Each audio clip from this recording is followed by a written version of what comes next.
Picture the mayor of Slamtown. He's a pro wrestler, a Goliath. He's got the numbers, the idols, the confidence. He thinks he's in a wrestling match. But the Davids, they're not even in the ring. They're pulling a heist. And like any good heist, if one person misses their cue, everybody goes to jail. Or in this case, Ponderosa. Today, we're retiring the word scrappy. If you're scrappy or an underdog, you're probably losing. If you're a high-precision machine with clear lanes, then you're a threat. Welcome back to Outwit, Outplay, Outorganize. I'm Tykee James, and I'm still reeling from watching episode 8 of David vs. Goliath. And I'm Claire Douglas, and I love this episode because it destroys one of the biggest lies in campaigns, that winning comes from being heroic instead of being coordinated. Last episode, we talked about the merge, coalitions, structure, and how vibes fall apart under pressure. Right. It was about building the coalition. And today is about what happens next, when that coalition actually has to execute. A blindside isn't a miracle. It is a predictable result of a team where everyone stays in their lanes and sticks to the strategy.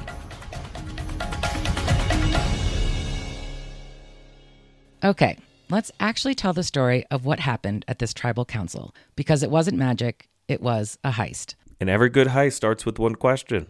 Who's the target? The Davids don't pick John by accident. They pick him because he's powerful enough to matter and exposed enough to be removed. He's the mayor of Slamtown. Huge, visible power, tons of confidence. But he has no idol, no real protection, and most importantly, he thinks he's safe. And safety, it makes people sloppy. And in campaign terms, he's the flashy opposition leader who assumes the votes are already locked in. At the press conference, already providing the celebratory talking points that everything is booked, signed, sealed, delivered. Yeah, they made the press release of victory and didn't even plan for what if they didn't win. Yeah. And who could blame them? The Goliaths are in the majority, and their alliance is strong.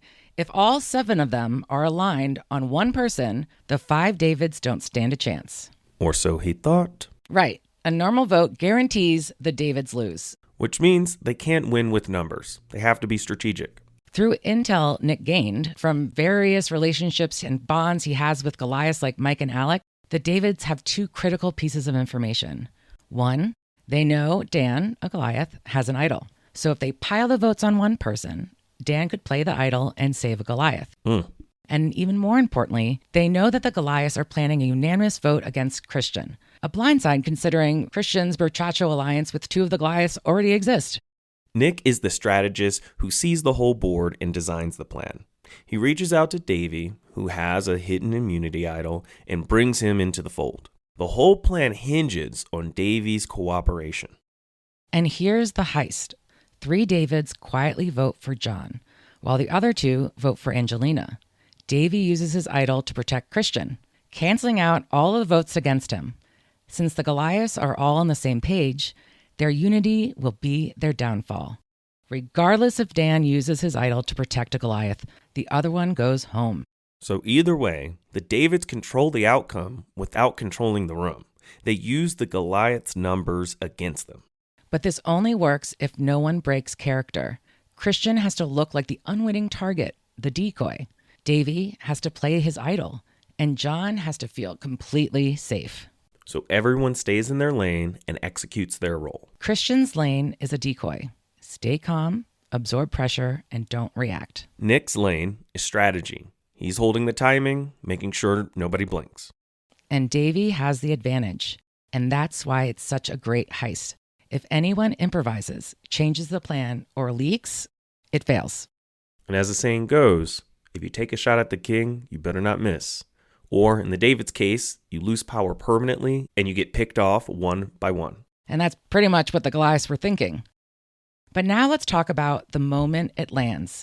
Because this is where the air leaves the room. The Goliaths had no idea Davey had a hidden immunity idol.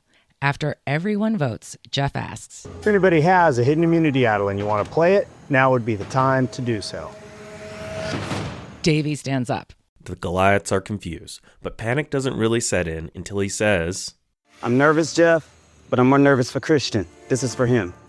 And at that moment, the Goliaths know they've made a huge error. They were overconfident. All of them voted for Christian. If he's safe, a Goliath is probably going to go home. It's just a matter of which one. Angelina is panicking the most. She's received votes in the last 3 tribals. She fears that the target is on her back. She can certainly feel it. She turns to Dan and starts to plead. Dan won the immunity challenge. He's not panicking as much because he knows he's safe, but he also knows his Goliath alliance is at risk. If all of the Davids vote on Angelina and he protects her, all of the votes would be nullified, and a revote might actually put the Goliaths back in the game. He, somewhat reluctantly, plays his immunity idol for Angelina, and everyone's at the edge of their seats, at home and at tribal council. Want to take care of my alliance, too. Oh my God, Dan, I love you. I'm going to play this for Angelina. And then Jeff begins to count the votes. He reads Christian's name multiple times and says, Does not count. after each one. Christian is relieved. So are Nick and Davey. Alex's intel was solid. Everything is going according to plan. Jeff then says Angelina's name twice, followed by does not count.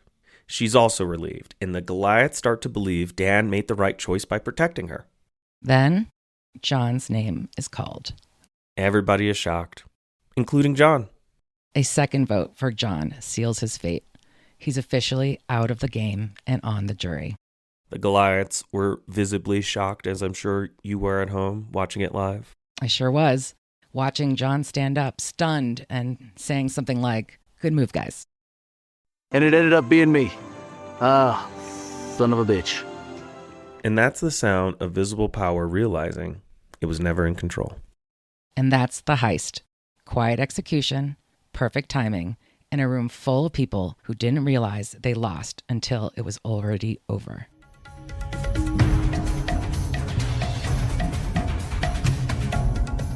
Let me translate that tribal council into campaign language, because this is how we actually win. Please do, by all means. So your goal, remove a Goliath. Don't let the Davids get picked off one by one. That is clear, and that is winnable. Their strategy, win without the numbers by using sequencing and misdirection. Force a result where the opposition's advantages can't stop the decision. That's controlling the outcome without controlling the room. And then, last but not least, tactics. Minority split vote. Decoy management. Absolute discipline at tribal council. No freelancing. Every tactic served the strategy. Every role stayed in its lane, and every action was furtherance towards that campaign goal. And that's the difference between vibes and power. And that's why this wasn't a miracle. It was a plan. Small core, clear lanes, simple rules. Clear eyes, full heart, can't lose. Hashtag Friday Night Lights. And if your campaign doesn't have lanes, you're not running a heist. You're just hoping the vault opens. What you need to do is hope to reach out to new fundamentals. That's what you need to do. Don't hope, call.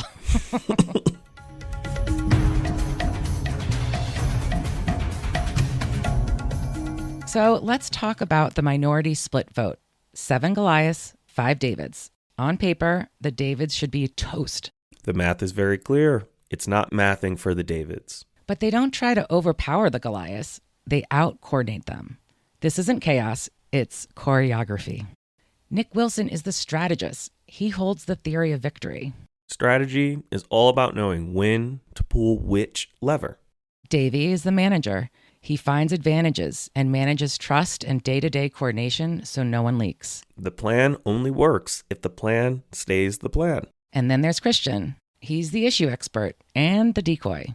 His job is to absorb pressure, stay calm, and stay on message so the Goliaths never look for the real threat. He's explaining the math while his game is literally on fire. And that's the point.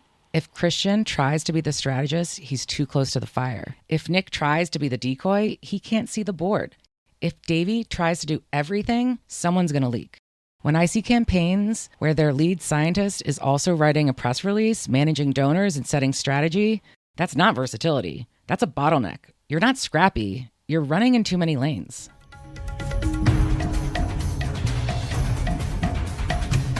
All right, Tykee, let's do a little role play. You're running a local bird habitat campaign. You have 5 volunteers, a town council, a vote in 48 hours. What's your instinct?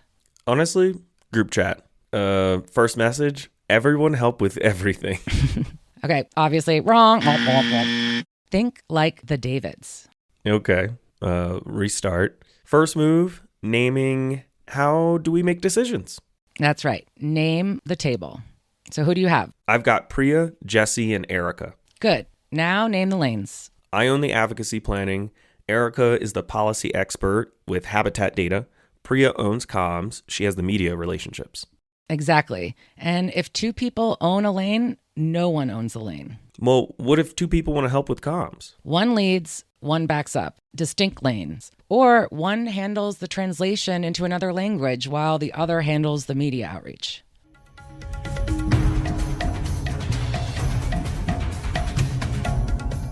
Coalitions don't usually break because people are bad.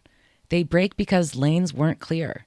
When execution gets fuzzy, trust gets tested, and fracture becomes predictable. People think coalitions fall apart because of the drama, but most of the time, it's pressure plus confusion.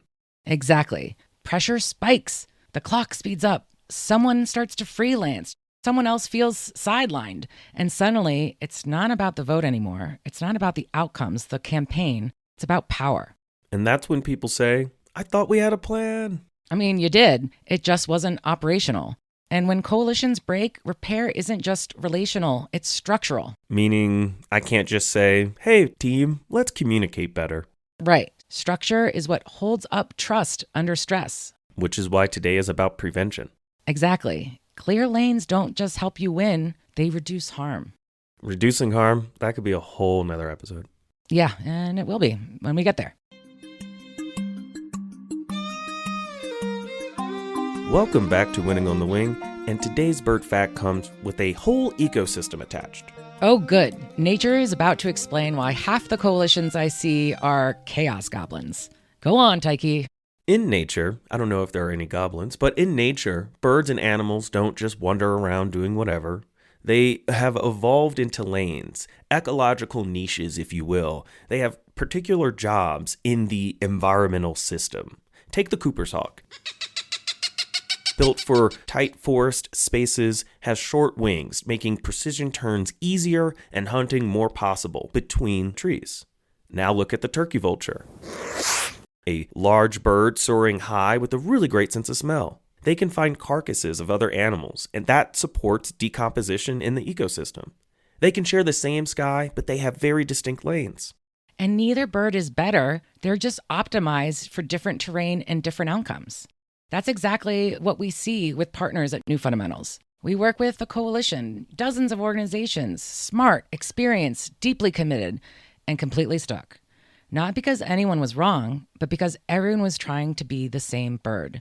Everybody wanted to hunt. Everyone wanted to lead. Everyone wanted to swoop in that last second and claim the win.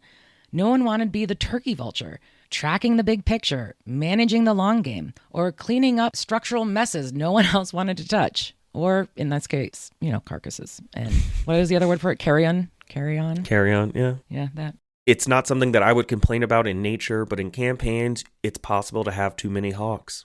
No one is circling high enough to see where the system was already collapsing. For example, in a legislative fight... No, I think it's fair that you said flight. Yeah. For example, in a legislative fight, not flight, you could pull off a blindside the opposition and the lobbyists never saw coming. By the time anyone realized what was happening, the votes were locked, and the governor was already holding the pen to sign it into law. They didn't need more expertise. They needed ecological discipline.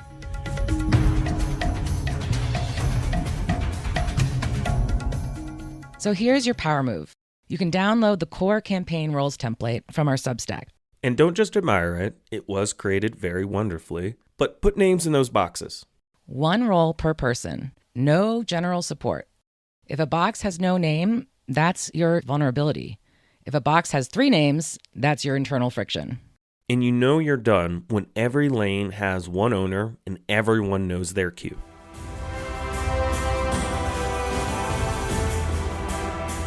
David didn't win because he was scrappy. He won because he was strategic.